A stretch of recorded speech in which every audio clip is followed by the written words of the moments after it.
Cari fratelli e sorelle, buongiorno.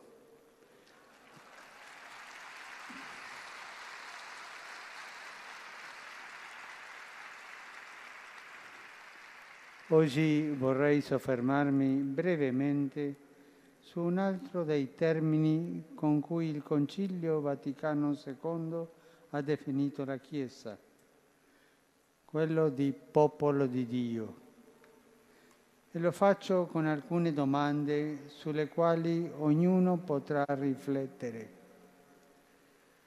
Che cosa vuol dire essere popolo di Dio? Anzitutto vuol dire che Dio non appartiene in modo proprio a alcun popolo, perché è Lui che ci chiama, ci convoca, ci invita a fare parte del suo popolo. E questo invito è rivolto a tutti, senza distinzione, perché la misericordia di Dio vuole la salvezza per tutti. Gesù non dice agli Apostoli e a noi di formare un gruppo esclusivo, un gruppo di élite. Gesù dice: andate e fate discepoli tutti i popoli. San Paolo afferma che nel popolo di Dio, nella Chiesa, non c'è più giudeo né greco, perché tutti voi siete uno in Cristo Gesù.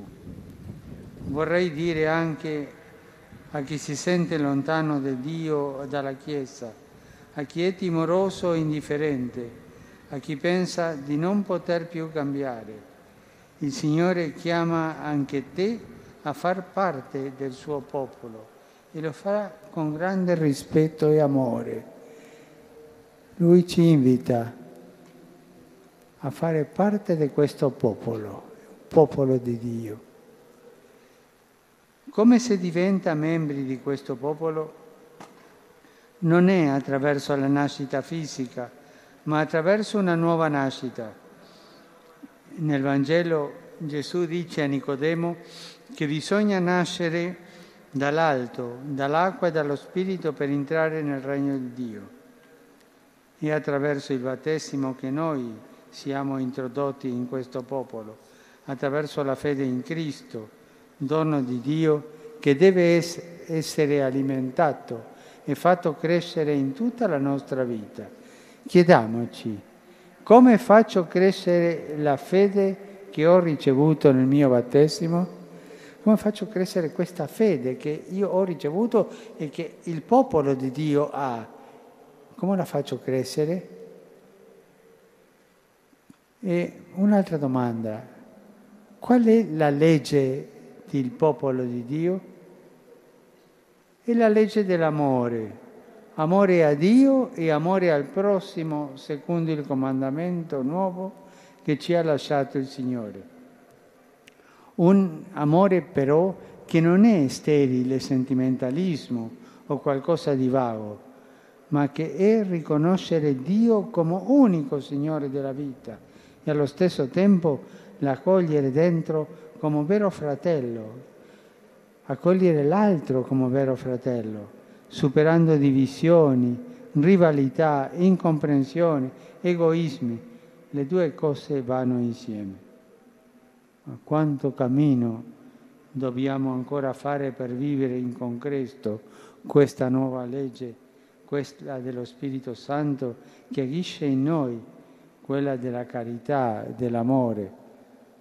Ma quando noi guardiamo sui giornali o sulla TV tante guerre fra cristiani, ma come si può capitare questo? Dentro del popolo di Dio quante guerre, ma nei quartieri, nei posti di lavoro, quante guerre per invidia, gelosie, anche nella stessa famiglia, quante guerre interne. Ma noi dobbiamo chiedere al Signore che ci faccia capire bene questa legge dell'amore. Ma che buono, che bello è amarci uno all'altro come fratelli veri. Che bello è quello.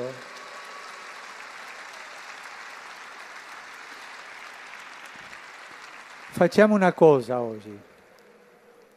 Forse tutti abbiamo simpatie e non simpatie e forse tanti di noi siamo un po' arrabbiati con alcuno.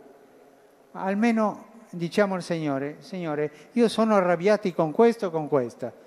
Io ti prego per lui e per lei, ti prego, pregare per quelli con i quali siamo arrabbiati. È un bel passo in questa legge dell'amore. Lo facciamo? Facciamo oggi, Oggi.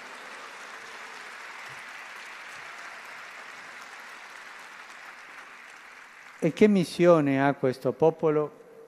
Quella di portare nel mondo la speranza e la salvezza di Dio, essere segno dell'amore di Dio che chiama tutti all'amicizia con Lui, essere lievito che fa fermentare tutta la pasta, sale che dà il sapore, una sale che dà il sapore, che preserva dalla corruzione,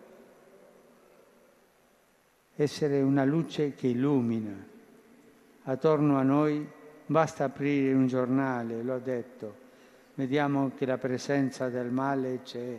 Il diavolo agisce, ma vorrei dire a voce alta: Dio è più forte. Voi credete questo, che Dio è più forte? Ma lo diciamo insieme tutti. Dio è più forte, tutti.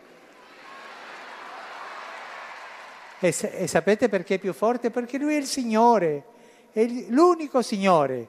Come era quello? Dio è più forte. Bene. E vorrei aggiungere che la realtà, a volte buia, segnata dal male, può cambiare.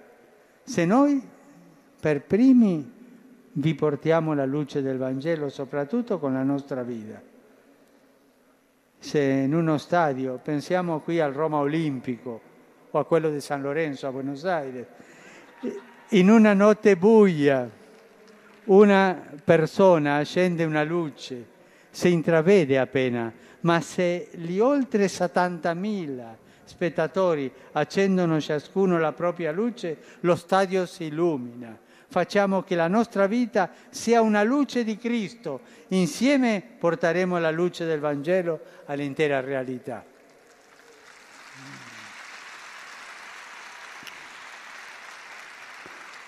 Qual è il fine di questo popolo? Il fine è il regno di Dio, iniziato sulla terra da Dio stesso e che deve essere ampliato fino al compimento, quando comparirà Cristo vita nostra.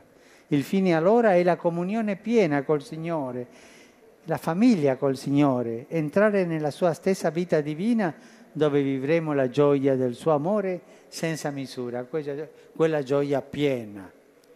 Cari fratelli e sorelle, essere Chiesa è essere popolo di Dio secondo il grande disegno dell'amore del Padre.